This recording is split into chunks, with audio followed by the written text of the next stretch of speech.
Bienvenue sur Influence TV, la chaîne des actualités d'ici et d'ailleurs. Salut chers abonnés, le grand face-à-face entre le chocolat des filles et l'apôtre Élisée a enfin eu lieu. En voici le résumé de ce débat tant attendu. Selon vous, qui a dominé cet échange? Dites-le en commentaire. Si je suis là sur le plateau aujourd'hui, c'est par rapport à beaucoup de propos de M. Dingui. Un jour, j'étais assis, j'ai regardé l'émission, parce que c'est une émission vraiment très suivie. Oui, j'étais là, à la maison.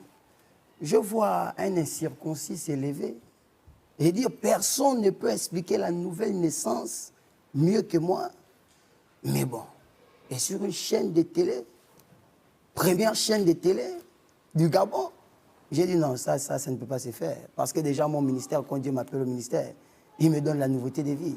Donc, j'enseigne la nouveauté de vie afin que les gens puissent être transformés, être changés, être guéris. Donc, quand il a dit ça, j'ai tout juste répondu au défi. J'ai dit, bon, ok, comme il a dit, je réponds. Ce n'est pas que j'ai demandé. J'ai répondu à son défi de sorte que personne ne pouvait prêcher la nouvelle naissance. Ok, bref. Aujourd'hui, nous sommes là sur le plateau. Le thème de cette séance d'aujourd'hui, c'est les fondements du christianisme. Les fondements du christianisme. Vraiment, c'est un très beau thème. Très, très, très beau thème. Et s'il faut parler des fondements du christianisme, c'est qu'il faut parler des bases même. C'est qu'il faut parler sur quoi, normalement, le christianisme se repose. Donc, ça se repose sur quoi? Le christianisme se repose sur Jésus-Christ. Donc, ça se repose sur Dieu, mais par Jésus-Christ, au travers Jésus-Christ, qui est la pierre angulaire. C'est lui qui est le fondateur du christianisme. Et tout ce qui se fait dans le christianisme doit se faire par lui. C'est lui qui est la base même. On ne peut même pas dire, au fait, on ne doit même pas dire les fondements. On doit dire le fondement du christianisme. Mais pour nous conformer au thème de ce jour, nous allons parler des fondements du christianisme. Déjà, nous avons Jésus-Christ lui-même. Nous allons parler à la lumière de la parole, juste un verset pour juste confirmer, parce que ce n'est pas moi. Je ne suis que la parole faite chair, de celui par qui toute chose a été créée, vous comme moi, Jésus-Christ de Nazareth. Si nous regardons rapidement dans Éphésiens, non, rapidement d'abord dans 1 Corinthiens 2.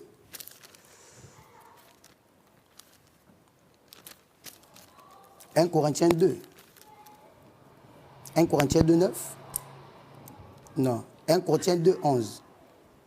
Car personne ne peut poser un autre fondement que celui qui a été posé, savoir Jésus-Christ. Je répète. Car personne ne peut poser un autre fondement que celui qui a été posé, à savoir Jésus-Christ. Je vais ajouter à cela, afin de pouvoir citer quelques fondements du christianisme, on va ajouter Éphésiens 2. Éphésiens 2, 20, rapidement. Éphésiens 2, 20. Éphésiens 2, 20, la Bible nous dit, vous avez été édifiés sur le fondement des apôtres et des prophètes, Jésus-Christ lui-même étant la pierre angulaire. Donc, comme je disais, on ne peut pas parler des fondements, on parle du fondement du christianisme, car le fondement du christianisme, la base du christianisme même, c'est Jésus-Christ de Nazareth. Maintenant, à base de ce verset de Éphésiens 2, il dit, vous avez été édifiés sous le fondement des prophètes, des apôtres et Jésus-Christ qui est la pierre angulaire. Ici, nous devons comprendre que les prophètes, tout ce qu'ils ont dit, la Bible dit, ils ont parlé, prophétisé jusqu'à Jean. Donc, tout ce qu'ils ont dit, c'était pour l'arrivée de Jésus-Christ. Et ils ont prophétisé jusqu'à Jean. Les apôtres, pourquoi ça a été fondé sur eux? Pourquoi? Tout simplement, pourquoi on s'aligne aussi aux apôtres? Parce que les apôtres eux-mêmes, ils n'ont pas parlé d'eux-mêmes, mais ils n'ont juste répété que ce que Jésus-Christ est venu dire. Donc, ils ont juste dit et fait ce que Jésus-Christ a ordonné. C'est tout. Maintenant, les fondements, s'il faut ajouter à ceci, qu'est-ce qui fait le christianisme? C'est basé sur quoi? C'est basé sur l'amour, c'est basé sur la paix, c'est basé sur la joie, c'est basé sur la foi. C'est ce qui fait les fondements du christianisme. Ce sont ces choses-là qui font les fondements du christianisme. L'amour, la joie, la paix. Il n'y a pas d'impolitesse dans le christianisme. Il n'y a pas de rébellion dans le christianisme. C'est ce qui fait le christianisme. Donc, qui fait que c'est basé sur la personne elle-même de Jésus-Christ. Comment il a marché sur la terre, qu'est-ce qu'il a fait, qu'est-ce qu'il a dit. Parce que Christ n'est pas venu abolir, mais il a accompli la loi. Maintenant qu'après avoir accompli, mais qu'est-ce qu'il faut pratiquer? C'est ce que Jésus a ordonné. C'est ce que Jésus a dit. C'est ça la base du christianisme. Donc tout se base sur Jésus-Christ. Et ce qu'il faut donner aux gens quand les personnes acceptent, parce que c'est un choix. Tu n'es pas obligé d'accepter Jésus. Et quand tu acceptes Jésus, ce qu'on doit te donner et t'enseigner, c'est basiquement sur la foi. On doit t'expliquer réellement c'est quoi la foi. On doit t'expliquer l'éternité. On doit t'expliquer la doctrine des baptêmes. Toutes ces choses-là, ce sont des bases qu'on donne d'abord afin de pouvoir aller et marcher et bien fonctionner dans le christianisme.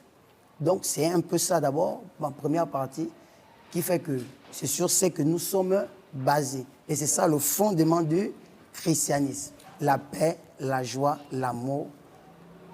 Sans oublier que ce qui vous a le plus poussé, c'est le fait que Djengi est si présent, et bien un jour, que personne ne peut lui donner un enseignement sur la nouvelle naissance. Tout à fait.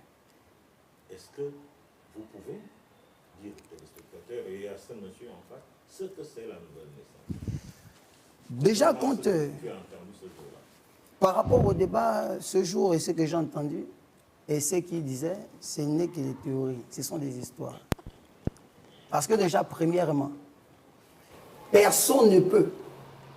Tu ne peux pas, si tu n'es pas dans la maison, tu ne peux pas expliquer les choses qui sont dans la maison. C'est déjà impossible. Et le fondateur du christianisme lui-même, il a dit que si tu ne nais pas de nouveau, C'est qui le fondateur du christianisme? c'est Jésus-Christ de Nazareth, c'est sur lui que ça se base. Bon, les gens ont fondé avant, après, ou que c'est lui qui a fondé? Mais c'est quand lui vient que le christianisme est fondé. Que les gens fondent le Tout à fait. christianisme. Parce que le christianisme, c'est quoi d'abord? Le christianisme, on va dire, c'est la religion des chrétiens. C'est une religion chrétienne. Et la religion chrétienne est basée sur Jésus-Christ. Et la nouvelle naissance, maintenant. Maintenant, Quoi de neuf? Qu'est-ce qu'il faut comprendre? Ce qu'il faut comprendre sur la nouvelle naissance, on parle de nouvelle naissance. La nouvelle naissance, c'est naître de l'esprit. Au fait, c'est de revenir aux sources. C'est ça la nouvelle naissance. Revenir? Revenir aux sources. Lesquelles sources? La source même de l'homme, la source vitale. La source même qu'il faut afin que tu aies la vie. Que ce soit éternel, que ce soit la santé, que ce soit tout ce dont tu désires et tout ce dont tu as envie. C'est par là où on passe. Oui, c'est quoi la source? Mais cette Rapidement. cette source-là d'abord, c'est l'esprit que nous recevons, que le Saint-Esprit, qui est l'esprit de Jésus, qui est la source en nous. Car lui-même dit, si tu bois l'eau que je te donne, c'est te produire en toi une source qui jaillisse dans la vie éternelle. Alors, un enfant naît maintenant. Prenons les cas de figure. Un enfant qui naît, ou un adulte comme moi, comment il fait pour naître de Pour nouveau? naître de nouveau. Voilà, très bonne question, M. Toutal. Ici, la nouvelle naissance, comme l'a si bien dit Jésus-Christ, ce n'est pas comme la naissance des bébés. Non. Ici, la naissance, elle est spirituelle. Cette naissance-là, c'est une transformation des pensées. C'est un changement. Une transformation? C'est une transformation des pensées. C'est un changement global de ce que nous sommes à l'intérieur. Des comportements. Pourquoi? Voilà. Comme j'ai toujours dit aux gens et que j'enseigne, la vie chrétienne aujourd'hui, ce sont les gens qui veulent mystifier un peu ces choses-là. La vie chrétienne n'est qu'une éducation pour vivre dans ce monde. Un chrétien ne peut pas insulter quelqu'un. Un chrétien n'a pas le droit d'insulter, n'a pas le droit de voler, n'a pas le droit de mentir. Ça, c'est le christianisme. Donc, ce n'est qu'une éducation pour te faire fonctionner sur ce monde. Ce n'est pas les affaires. Quand on devient chrétien tout de suite, on veut directement chercher la puissance. Mais tu veux chercher la puissance, si tu ne peux pas manier cette puissance, comment tu vas la gérer? C'est ça le problème aujourd'hui avec l'Église. Et tout de suite, là, si vous voulez naître de nouveau, mais pour naître de nouveau, c'est entendre la parole de Christ, qui est l'Évangile, croire en Jésus et se faire baptiser. Vous naissiez de l'Esprit. Et quand vous naissez de l'Esprit, vous êtes né de nouveau. Parce que vous ne marchez plus selon vous, mais vous marchez selon l'Esprit. C'est ça la nouvelle naissance. Donc la nouvelle naissance fait en sorte que nous ne fassions plus des choses de nous-mêmes, mais par Dieu. Donc on revient à la base même du Créateur, de celui qui a créé toutes choses. Parce que déjà aujourd'hui, s'il y a des discussions, c'est parce qu'on ne connaît pas qui est Jésus. Alors ce jour-là, personne n'a dit cela. Personne n'a dit tout ce que vous venez de Mais répéter. personne n'a dit ces choses. Personne n'a dit ces choses. La nouvelle naissance, c'est naître de l'esprit. C'est ça la nouvelle naissance. Alors, vous avez fait 9 minutes. Je vais donner les mêmes 9 minutes à M. Nzengi. Alors, votre interlocuteur principal a réagi par rapport aux dernières émissions, notamment sur la nouvelle naissance. Bon, qu'est-ce que vous avez appris? Qu'est-ce que je suis un peu gêné de vous poser la question comme ça, mais je voudrais dire, est-ce que vous avez quelque chose à ajouter ou à retirer? Merci, Papa Total Bekale, pour la parole. Permettez-moi de rire parce que, vous savez, on reproche à cette émission, souvent sur YouTube, un peu quand je regarde les commentaires, de faire venir des gens qui n'ont pas de niveau sur le plateau. Et beaucoup d'internautes demandent à ce que certains passent d'abord des entretiens, parce qu'il faut qu'on élève le débat. Vous voyez un peu. Moi, je ne sais pas. Le frère a dit ici, je prends l'une de ses publications, je lis juste. Il a dit, par rapport au débat du dimanche passé, le frère dit, parce que là je m'ennuie sincèrement, le frère dit, tu n'as jamais été en face de l'évangile. Tu t'attaques aux gens que tu sais toi-même qu'ils ne savent pas ce qu'ils font, comme ce dimanche à Dieu en question. C'est avec ça que tu te proclames vainqueur. Quelqu'un lui a dit, tous les lézards parlent comme toi, puis ils vont finir par être chicotés. Moi, la question que je me pose, apôtre Élisée, vous avez demandé le débat. Tu as dit, tu vas faire la démonstration de Christ. Tu vas montrer devant les yeux du monde que tu peux démontrer Jésus-Christ. Mais moi, c'est ce que j'attends. Moi, c'est ce qui peut m'impressionner, c'est-à-dire qu'un enseignement magistral sur la nouvelle naissance. Docteur Luc, qui est là, il est dans le message de Branham. Il va t'enseigner, moi je n'ai même pas besoin de t'enseigner la nouvelle naissance. Il va t'enseigner la nouvelle naissance à un niveau magistral où tu vas te reconvertir. Je t'informe, j'ai fait 13 ans dans le message. Lui, il va t'enseigner tout à l'heure la nouvelle naissance. Je ne vais même pas enseigner ça. Moi, je veux juste que tu m'enseignes. Parce qu'à la limite, ça devient ennuyant. On vient, on s'assoit, on écoute les mêmes choses qui ont été dites. Et moi, ça m'amuse un peu de voir un peu ces collaborateurs chrétiens rire. Parce qu'à la limite, il vous a dit en messagerie, je ne sais pas, privé, qu'il va dire des choses qui n'ont jamais été dites par Bongolo, par Dr Luc. Mais nous, on veut écouter ces choses-là. Est-ce que les mêmes choses-là, c'est pas ce qu'on a déjà entendu? Nous, on veut la démonstration. Tes yeux sont rouges. On veut la démonstration de la puissance. Aujourd'hui, je serai sans invective. Moi, je veux que tu m'enseignes un niveau magistral. Parce que ça a déjà été dit. Si tu veux écouter l'enseignement sur la nouvelle naissance, un niveau approfondi, vois le docteur Luc. Il est dans le message de Branham. Il va te l'enseigner à un niveau plus approfondi. Donc, pour revenir sur le sujet qui a été donné, je casse rapidement quelques éléments qu'il a eu à dire d'abord. Il dit qu'il est apôtre. Qu'il a établi apôtre. Autoproclamé. Il faut me remercier. C'est la première fois que tu passes à la télé dans ta vie. Et ce sera la dernière fois. C'est grâce à moi. Tu as quitté Koulamoutou. C'est un pourvu. La dernière fois, les Tékés sont venus faire honte aux gens du Haut-Ogooué. Vraiment toute la honte de toute une ethnie. Toi, tu viens faire la honte des pourvus. Un peuple calme, vraiment, qui n'ont rien dans tout ça. Tu quittes Koulamoutou, tu viens à Libreville, tu apprends la maçonnerie, tu faisais la maçonnerie. Du jour au lendemain, il s'élève. Je suis apôtre. Jésus t'a envoyé quand? Où? Tu l'as vu où? Il t'a dit quoi? Est-ce qu'il parlait d'une voix d'homme? Il avait quelle couleur? Tout ça, tu ne nous dis pas. Personne n'est envoyé, type. Tu as lu la Bible, tu as fait ce que moi je faisais aussi dans le christianisme. J'étais dans le christianisme, j'étais faux. Tu lis la Bible, tu pries beaucoup et puis tu dis, Dieu m'a envoyé. C'est ce que tu as eu à faire. Tu n'as aucune expérience du baptême du Saint-Esprit, ni de la nouvelle naissance. Tu n'as jamais fait l'expérience. Parce que si on suit le canevas biblique, quand on sort du monde, dans la Bible, l'Égypte représente le monde. Quand tu sors du monde, tu dois passer par la justification. La justification, la sanctification. La sanctification, le baptême du Saint-Esprit. Et le baptême du Saint-Esprit, tu dois rentrer dans le placement. C'est qui est l'image de Josué qui place les enfants d'Israël à la terre promise. Tu n'es jamais passé par toutes ces expériences. Jésus ne t'a jamais envoyé, tu es un menteur. Deuxièmement, il dit, bon, ça là, heureusement, Papa Total a cassé, il dit Jésus est le fondateur du christianisme, ce qui est complètement faux. Jésus n'a jamais laissé une religion. Il y a une religion qui existe dans la Bible, c'est dans le livre de Jacques. La vraie religion, c'est s'abstenir des souillures du monde, rendre visite à la veuve et à l'orphelin. Mais c'est grave de venir dire que le pauvre Yeshua a laissé le christianisme.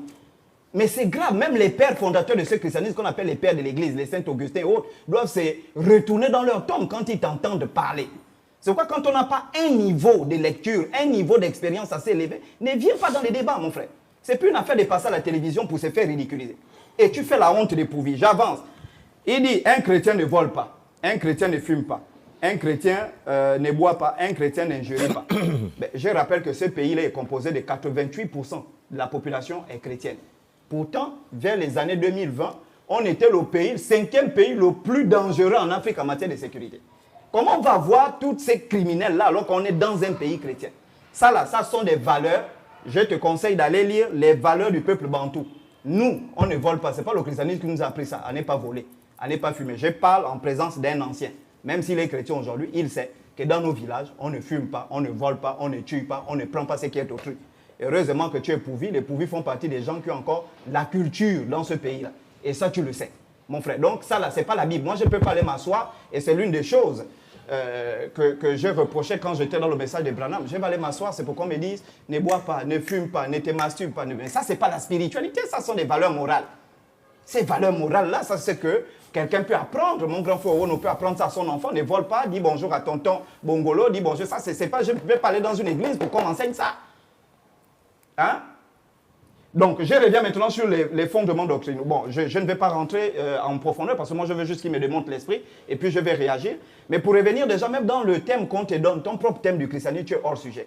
Ça veut dire qu'il faut être pédagogique. Quand on parle des fondements du christianisme, à la limite, nous définir qu'est-ce que c'est que le christianisme, quels sont les fondements doctrinaux, quels sont les fondements scripturaires, quels sont les fondements moraux. Et là, à partir de là, on va voir si ce que tu proposes comme fondement du christianisme ne va pas de manière parallèle avec ce que la tradition africaine propose. Tout ça, tu ne me dis pas. Tu as dit, tu vas me démontrer l'esprit. Démontre l'esprit. Rien. Donc, moi, c'est ce que j'attends, Papa Total, et puis je vais rebondir parce que, bon, le thème... il est plus chrétien, je ne vais pas venir faire l'apologie du christianisme, parler de voilà le christianisme, c'est ça, c'est ça, c'est ça. Bon, moi j'attends qu'ils me disent des choses qu'ils me reprochent par rapport à ce que j'ai enseigné, que je n'ai jamais eu à dire. Et puis moi je veux rebondir sur ce plan-là, c'est tout. Oh, mais oui. Jusqu'à présent, l'émission vraiment, elle est ennuyante parce que tu ne dis absolument rien de bon. Tout ce que tu dis a déjà été dit et sera toujours dit aussi longtemps que vous allez vous fonder sur le livre. Tout ce que tu dis là a déjà été dit. Papa a fait mieux que ce que tu viens de faire là. Mieux même, parce qu'il a eu le courage de tenir une émission tête à tête où il a déballé. Toi, tu es jeune, tu as la force, tout ça, dès l'entrée de jeu, tu es hors sujet. Moi, démontre-moi, moi, je ne sais pas. Il y a combien de pasteurs que Jésus a déjà envoyés pour me descendre là? Moi, je ne comprends plus rien. Non, ce n'est pas Jésus qui envoie les pasteurs. Hein? Il vous restait encore 2 minutes, on les prend. Oui, mais je poursuis, je dis juste, je vais interpeller le peuple pourvu, hein, mon frère. Ne fais pas ce que les gens viennent faire. Il y a les gens du Haut-Togoué se sont levés pour dire qu'ils ont déjà leur Jésus. Ce Jésus-là fouille. Il y a un autre, là, je pense, les Bakota, ils ont eu aussi, ils ont pour eux. Bon, je ne sais pas. Toi, tu dis, tu es la parole faite chère. Bon, je ne sais pas si c'est la parole faite chère au sens que Christ s'est fait chère en toi, mais ne viens pas faire honte, jeter l'opprobre sur les pourvis. Sinon, quand tu as parti à Koulamouti, ils vont te bastonner. Ça, là, il ne faut pas faire ça, frangin. Hein? Tu es maçon, reste maçon. Il faut avoir l'expérience. C'est-à-dire, Paul, que tu cites dans la Bible, c'est Paul, si on peut lui demander dans Acte 9, qu'est-ce que tu as eu comme expérience? Il dit, j'ai parti persécuté. Voici, j'ai eu ça. Toi, tu n'as jamais eu ça? Il n'y a jamais, Christ n'est jamais venu te parler. Je le dis à la télé, Christ n'est jamais venu te parler. Et moi, vraiment, ma volonté, c'est que dans ce pays-là... Qu'est-ce que tu en sais? Jamais. Je vous dis, c'est moi qui fais connaître ce gars-là, qui le connaissait. On le connaît aujourd'hui. D'ailleurs, il est à la télé, là, c'est grâce à qui? C'est grâce à moi. Il ne devait jamais passer dans une... Il est venu ici, on l'a chassé, non? Ou bien? On a dit, il est venu ici. Qui m'a chassé ici? Mais est-ce que tu es passé à la télé? Mais qui m'a chassé ici? Je t'ai mis à défi. J'ai dit, si tu pries Jésus, dis à Jésus de te trouver une chaîne de télé pour qu'on débatte. Jusqu'à présent, zéro. C'est moi qui te fais monter. Joe, c'est moi qui te fais monter. La chaîne que tu veux, je te même France 24, je t'amène. Tu n'as rien. Et éviter de mentir aux... C'est pourquoi je sors sur la toile. Parce qu'il y a trop de mensonges. Trop de mensonges. Je pense que s'il y a des vrais... Moi, je n'ai pas un problème contre les chrétiens. J'ai un problème contre les faux pasteurs. Des gens comme ça, les faux apôtres. Parce que vous savez, le peuple est sincère. Le peuple, moi, j'en discutais, la dernière fois qu'il y avait l'émission, on a discuté avec le docteur Luc, la dernière fois. Le peuple est sincère. Vous voyez, le peuple, quand le peuple vient, c'est pour dire, ah, je n'ai pas cherché la spiritualité.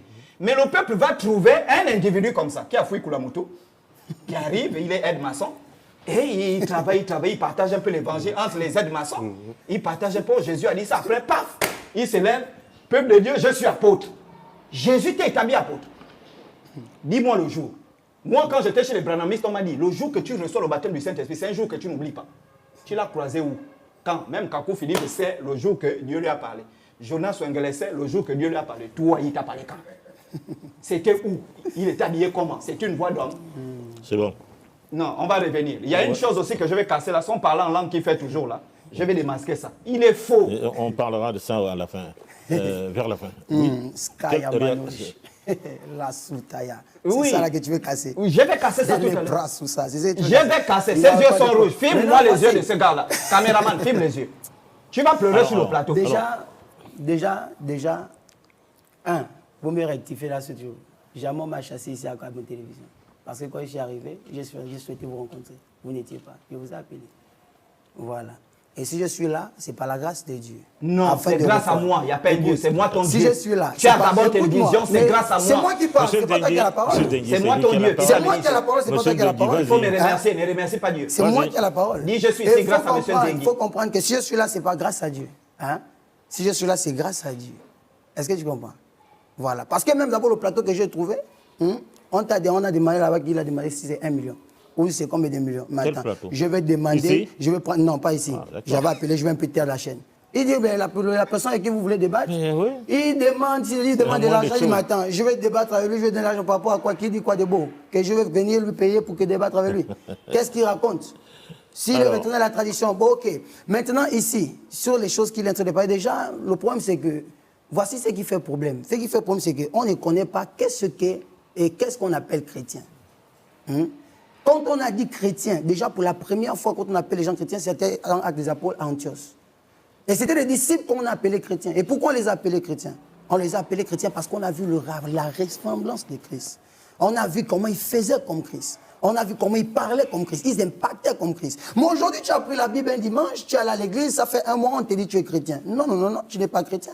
Parce qu'au contraire, quand on te dit chrétien, dans la logique, un chrétien ne rétrograde pas. Ce n'est pas les conneries qu'il raconte en disant qu'il était chrétien et qu'il est devenu, c'était pas bon. Ça, c'est impossible que tu sois chrétien et tu rétrogrades. Pourquoi? Parce que chrétien, je prends note.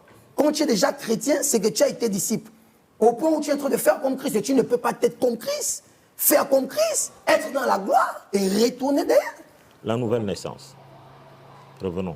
Revenons sur la nouvelle naissance. Oui. La nouvelle naissance, c'est ce que je disais, la nouvelle naissance, c'est revenir aux sources. Parce qu'il y en a un créateur. Et une seule personne. Qu'est-ce qu'il a dit de contraire? Quand je dis revenir aux sources, mais ce n'est pas ces sources dont il parle qu'il faut revenir. À la tradition, ce n'est pas ça. Est-ce que là-bas, on ne peut pas naître de nouveau? Où? À la tradition? Oui. Mais la tradition, c'est un mensonge total. C'est une arnaque, la tradition. Ces choses-là, c'est de l'arnaque.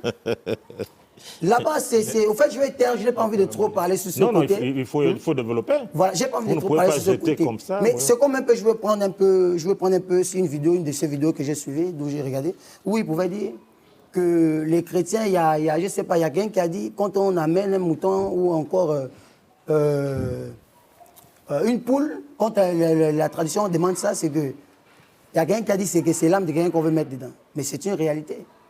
C'est une réalité. Lui, quand il est venu, il a voulu démontrer le mensonge en disant, mais Abraham et Cécile est parti à la... Mais il faut comprendre que voici là où l'homme est en train de se faire mal. Parce qu'avant, ce n'est pas aujourd'hui. Avant Jésus-Christ, ce n'est pas après Jésus-Christ. Et le christianisme naît, c'est la résurrection de Christ. C'est par sa mort et sa résurrection que le christianisme est né. Et c'est basé sur sa crucifixion et sa résurrection. Donc tout ce qui s'est passé derrière, mais il y avait les sacrifices des animaux. Mais lui-même, quand il arrive, c'est lui qui a été le sacrifice, de sorte que plus personne n'a le droit de faire un sacrifice. Plus personne n'a le droit de faire un sacrifice d'animal. Quand tu le fais au démon. C'est écrit selon les Écritures. C'est là, c'est écrit. Alors, celui qui est né de nouveau ne fait pas de sacrifice. Celui qui est né de nouveau, son sacrifice a déjà été fait. C'est Jésus-Christ de Nazareth. La seule chose dont tu as besoin, c'est de reconnaître le sacrifice de Jésus et être sauvé. Et être régénéré, être délivré de toute puissance des ténèbres. C'est juste qu'il y a des larmes. On le sent comment?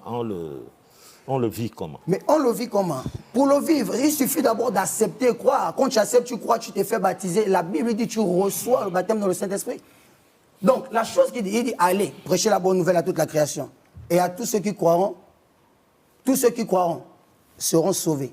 Voici les miracles qui les accompagneront. Ça, il a dit ça à qui? Aux apôtres qui étaient avec lui, aux disciples qui étaient avec lui. Mais moi, je peux vous démontrer, plus dans les Écritures, que ce qu'il a dit, les apôtres ne sont pas allés faire comme ils veulent. On dit actes des apôtres, on parle là des actions des apôtres. Donc, les actions qu'ils ont d'abord premièrement posées. Que ce soit l'apôtre Pierre, il a fait comme Jésus a dit. Il est parti, il a prêché, il a baptisé, il a rempli du Saint-Esprit. Tu vas voir l'apôtre, tu vas voir Philippe, l'apôtre, le disciple Philippe, il est parti, il a annoncé l'évangile, ils se sont repentis, il a baptisé. C'est Pierre qui est venu, il a prié pour eux, ils ont reçu le Saint-Esprit. Mais quand tu reçois le Saint-Esprit, ça c'est ça. Tu reçois le Saint-Esprit, ça se voit. Moi, je sais où je suis, je sais où Dieu m'a pris. Et toutes les personnes qui me rencontrent, mais qui ont la grâce de me rencontrer, ils sont changés. Ah bon? Et je n'ai pas besoin de dire à quelqu'un... Donc nous avons la grâce de te rencontrer. Mais vous avez la grâce de rencontrer Christ. Je suis une parole faite chair de Christ. Et tous les chrétiens, écoutez, tous les chrétiens sur la terre, tous ceux qui ont accepté Jésus-Christ de Nazareth, sont des paroles faites chair. Parce que nous, vous savez, nous sommes un avec quelqu'un par l'obéissance. Vous savez ça? Nous sommes un avec quelqu'un par l'obéissance. Donc Jésus. Vous êtes Christ? J'ai dit nous sommes un avec quelqu'un par l'obéissance. Nous sommes là, sur le plateau. Mais si j'envoie, vous pouvez être à la maison. Si vous envoyez votre enfant, par exemple, sur le boutiquier, mais il part faire ce que vous l'avez demandé de faire. Donc il part accomplir là votre volonté. Il ne s'est pas levé de lui-même. Il est parti faire ce que vous vouliez qu'il fasse. Est-ce que vous comprenez un peu? Et c'est la même chose que Jésus-Christ est venu faire. Il n'est pas venu avec ses paroles, il est venu apporter les paroles du Père. Il y a beaucoup de dieux. Mais pour éviter que les dieux soient confondus, parce que le bouddhisme, il dit ce Dieu, il regarde en haut. Franc-maçon, c'est pareil. Le christianisme, c'est pareil.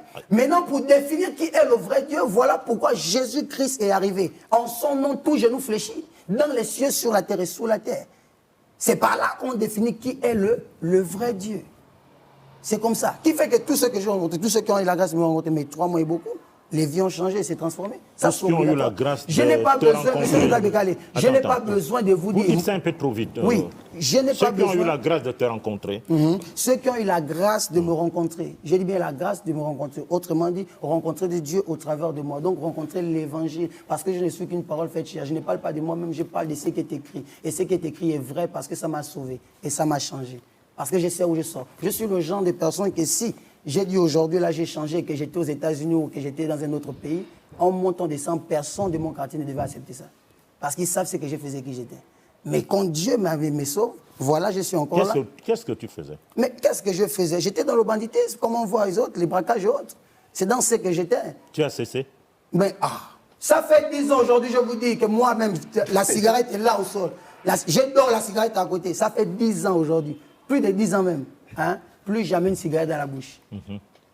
Toutes les choses que j'étais en train de faire, ça n'existe plus. C'est ce qu'on appelle changement. Et du coup, j'ai beaucoup de frères, mes enfants, les gens avec qui j'enseigne. Il y a un, je vais vous donner un petit témoignage, mais quand il est venu, il était aussi dans la cigarette, il fumait, il était dans le champ et autres. Mais je lui ai dit, regarde, écoute, mais si c'est la volonté de Dieu que tu fumes, viens seulement à l'église. Si c'est la volonté de Dieu que tu fumes, mais pourquoi tu vas te cacher des hommes? Mais au moins, là, tu es sûr que ça, c'est la volonté de Dieu que tu fumes. Tu es sauvé, il n'y a pas de problème. Parce que de te cacher les dieux, c'est Dieu. Que de te cacher les hommes, c'est Dieu qui donne la vie. J'ai dit, viens. Je vous assure que ça n'a pas tardé. Il a arrêté la cigarette jusqu'aujourd'hui, ça fait déjà pratiquement plus d'1 an. Je n'ai jamais eu d'arrêter la cigarette. Pourquoi? Parce que c'est la condamnation. Donc, quand il parle de justification, je termine par là. Quand il parle de justification, le problème, c'est là, les hommes. On n'est pas justifié par nos œuvres parce que personne ne peut se justifier par les œuvres. Et aujourd'hui, la grâce que nous avons, nous sommes sauvés par grâce au moyen de la foi. Ce qui fait que c'est Christ qui est la fin de la loi pour la justification de quiconque croit. Donc, c'est Christ qui nous justifie et qui nous a justifiés. Donc, en un mot, même si tout de suite là, j'ai fait une erreur comme quoi, ce n'est pas ce qui va faire en sorte que je sois pécheur. Parce que je suis juste par la justification de Christ. C'est comme ça que ça se passe. Donc, nous avons la justification de la foi. Et je termine par là, s'il vous plaît, en disant, chrétien, chrétien, ce n'est pas le nom. C'est comme là, il peut y avoir des gendarmes. Si tu dis lui, les gendarmes, ça cause de quoi? C'est parce que tu vois le treillis sur lui, par exemple. Si tu dis lui, les policiers, ça cause de quoi? C'est parce que tu vois le treillis. Et ils ont vu ce reflet de Christ sur eux, la première fois, une chose qu'ils ont dit chrétien. Et aujourd'hui, quelqu'un va prendre ses mains à la Bible, il va se lever, il va partir quelque part, il va aller à l'église un jour, 2 jours, ou un dimanche, il va dire, je suis chrétien. Non, c'est pas ça. Bon, donc c'était pour rectifier d'abord ce qu'il disait. Vous avez épuisé vos 10 minutes. D'accord, je rebondis sur la question. Je ne sais pas si le monsieur s'écoute. Il dit pour la première fois, on a appelé les chrétiens, acte 11, verset 26, on a appelé les disciples chrétiens parce qu'on a vu Christ en eux. Mais en réalité, si on part dans cette hypothèse, qui a fait en sorte que les disciples soient appelés Christ? Ce n'est pas parce qu'ils ne buvaient pas. Ce n'est pas parce qu'ils ne fumaient pas. Parce que Jésus lui-même buvait. Matthieu 11, Jésus buvait du vin. Ce n'est pas ça, parce qu'ils ont montré les œuvres. Parce qu'il dit, actes, ce sont les actes des apôtres. Non, ce sont les actes du Saint-Esprit dans les apôtres. Et donc, les actes du Saint-Esprit dans les apôtres, les gens ont vu le Saint-Esprit, ou les gens ont vu l'Esprit de Jésus manifester les mêmes miracles dans ces apôtres. Et là, ils ont dit, ceux-là, c'est ceux-là qui suivent Jésus. Mais si on part de cette hypothèse-là, toi, tu as reçu l'Esprit de Jésus. Parce que c'est à cause de ça. Je prends quelques exemples. Étienne a reçu l'Esprit de Jésus.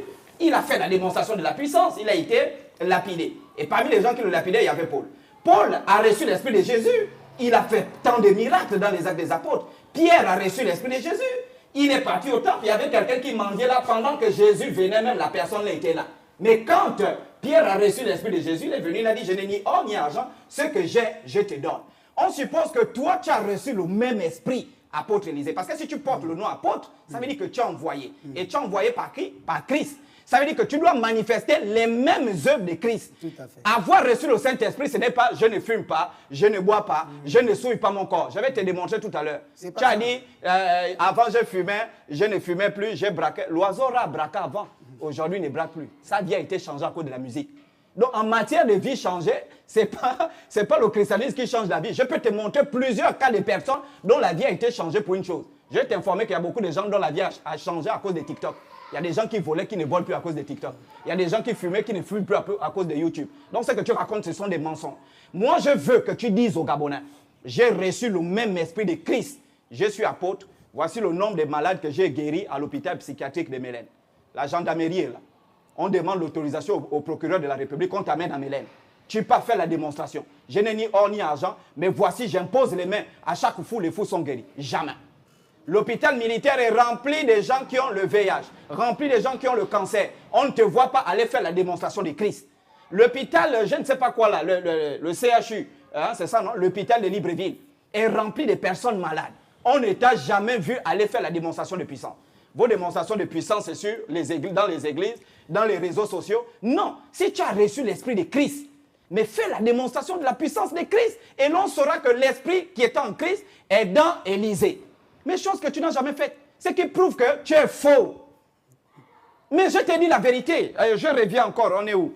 Il dit les sacrifices d'animaux. Quand on part chez les Nganga, quand on sacrifie un mouton, ça veut dire qu'on a sacrifié, on fait le remplacement d'âme. Et il vient de dire là que non, ça c'était... parce que moi j'ai rebondi sur la question, il dit oui, ça c'était l'Ancien Testament. Moi c'est ce qui m'amuse avec les chrétiens. C'est-à-dire qu'ils ont une facilité, quand ça les arrange, ils peuvent prendre une écriture de l'Ancien Testament, et quand ça ne l'arrange pas, moi j'ai écouté dans l'une de ces vidéos, il dit, la Bible a dit, partout où tu poseras la plante de tes pieds, je te donne. Mais c'est Josué, c'est à Josué qu'on a dit ça. Ce n'est pas à toi qu'on a dit ça dans l'une de tes vidéos. C'est à Josué qu'on a dit ça. Pourquoi tu n'as pas pioché cette écriture de l'Ancien Testament, sachant que c'était l'ancien temps? Vous comprenez un peu combien ils sont mauvais. Moi, je reviens sur la question. Quand on sacrifiait un animal dans l'Ancien Testament, chez nous les animistes, quand on sacrifie un animal, ça veut dire qu'on fait le remplacement humain. Moi, je prends un exemple. C'est simple, c'est une question simple. Abel a sacrifié. On laisse le Nouveau Testament. On prend l'Ancien Testament. Abel a sacrifié sa meilleure brebis à l'Éternel. C'est qui l'avait sacrifié? Tu vas répondre. Je te réponds. Tu vas répondre. Il avait sacrifié qui? Si tu veux, je te réponds. Il avait sacrifié qui? Pourquoi vous avez cette facilité? Pose-moi la question, Pourquoi vous avez cette facilité? Lorsqu'il s'agit d'un Africain qui fait un sacrifice d'animal, il sacrifie son démon. Quand il s'agit d'un blanc qui fait un sacrifice animal, ça, il sacrifie à Dieu. Pourquoi vous avez cette facilité de mentir? Lorsqu'on donnait des sacrifices dans l'Ancien Testament, j'ai donné même une écriture dans Malachie où Dieu s'est plaint même. Il dit, vous m'amenez les bêtes qui sont boiteuses, tout ça, qui boitent. Et on sacrifie qui? Qui es-tu? Sur quel critère tu te bases pour dire, le Nganga qui a Kulamutu chez toi, quand quelqu'un peut avoir pour une maladie, il fait un sacrifice, en sacrifiant un animal, il sacrifie quelqu'un, donc il remplace quelqu'un par une âme. Quel est le critère qui te permet de dire que Abel, lui, il avait sacrifié le mouton, ce n'était pas quelqu'un, mais le Nganga qui a coulé le mouton, lui, il sacrifie quelqu'un. Par quel critère? Tu ne peux pas le donner. Là encore, tu es faux, mon frère. En fait, tu n'es même pas faux, tu es bien faux. Voilà, tu es très faux même. Je veux que tu fasses la démonstration de puissance. Et ça, je le dis ici à la télé. Moi, c'est ce que je veux. Je ne veux plus, on vient, on s'assoit. Oh, la Bible dit, acte, non. Tu as le Saint-Esprit, oui ou non? Tu as le Saint-Esprit, oui ou non? Allons à l'hôpital de Mélène. Je te prends, ma voiture est garée. Mais est-ce que ça me dérange? On part à l'hôpital, on filme. Est-ce que ça me dérange? Si tu ne guéris pas les fous là-bas, on te fout en prison. Maintenant, voici la partie où il y a la malice. Hein? Mais la malice, c'est où? donner Non, on va te donner la parole. Tu dis oui, j'accepte. Tu rédiges quelque chose, on part. Le procureur envoie la gendarmerie. Ça Tu ne guéris pas, on te prend tes mains en prison. Ça ne me dérange pas. Parce qu'on est fatigué de ces gens-là. Vous voyez? Ensuite, je descends, Papa Total, sur voilà, ma vie a changé, je sais d'où je viens. Bon. Bongolo peut parler sur la question de... Et puis moi, il y a cette difficulté que j'ai avec ces gens-là, c'est qu'ils confondent tradition et culture. Moi, je ne mène même pas un combat traditionnel. Hein. Et puis, vous confondez les traditions et les rites initiatiques. Il faut savoir la définition de la tradition. C'est l'ensemble des pratiques et des connaissances propres à une communauté humaine transmises de génération en génération. Le mariage coutumier est une tradition. Le nom que tu portes, le nom de ta famille que tu portes là, c'est une tradition. Il faut faire la distinction entre tradition, rite initiatique et culture. Moi, je mène un combat culturel qui a pour objectif de faire comprendre aux Africains que nous avons des sciences, nous avons des systèmes politiques. Notre système, ce n'est pas la démocratie, je suis désolé. Nous avons notre propre système politique, nous avons notre propre cosmogonie. Au cas où tu ne le sais pas, nous avons toujours connu qu'il existe un créateur, mais qui ne s'appelle pas Dieu, qui porte le nom de Nzambi, Nyambi, Nzambia Pungu, tout ça là. Nous l'avons toujours su ici, avant l'arrivée des Occidentaux. Et donc, nous sommes là pour faire comprendre que nous avons nos systèmes de valeurs, nous avons nos techniques, nous avons nos sciences. Nous pouvons nous appuyer sur ce que nous avons pour nous développer, à l'exemple de certains pays tels que le Japon, la Chine, qui se sont appuyés sur leur culture pour pouvoir se développer. La Chine n'est pas chrétienne, mais elle domine le monde. J'ai regardé à France 24 aujourd'hui, elle a construit le pont le plus haut du monde. Elle n'est pas chrétienne. Elle s'appuie sur quoi? Son savoir. Si tu arrives en France, tu vas voir les gens vivent à trois étages sous le sol. Mais ils s'appuient sur quoi? Sur leur culture. Ils se disent que bon, nous, en France, on a appris à faire les râles et tout ça. Et donc, on peut construire des routes également. Ils s'appuient sur une culture. Et pas nécessairement, même là, vous diabolisez les traditions alors que vous pratiquez tout le temps. La première tradition que tu portes, c'est ton nom. Tu as enlevé le nom pourvu que tu portes. Ou tu as enlevé l'ethnie pourvu que tu portes. Dans ton sang, là, ce sont les pourvus qui coulent. Mais qu'est-ce que tu me racontes? Tu connais comment Mapoma, l'un des rois pourvus, s'est battu pour faire en sorte qu'on ne vienne pas coloniser son peuple aujourd'hui, que tu viens diaboliser les cultures. Mais vous êtes nuls. Et vous faites ça parce que nous sommes dans un pays, je ne sais pas qu'est-ce qui se passe dans ce pays-là, où on vous laisse faire. Le principe de laïcité n'est pas synonyme du désordre. Le Rwanda est un pays laïque, mais on réglemente le secteur des églises. Parce que toi, tu n'as jamais fait une école théologique. Et tu vas venir justifier ça à tes enfants que oui, le Saint-Esprit, lui, on n'a pas besoin d'aller dans une école, il appelle les gens comme ça. Mais il y a une éthique. L'école, ce n'est pas pour aller apprendre les sciences des hommes, mais c'est pour aller apprendre une certaine éthique, une certaine déontologie, pour savoir qu'est-ce que je veux faire, ce que je ne dois pas faire. C'est bon.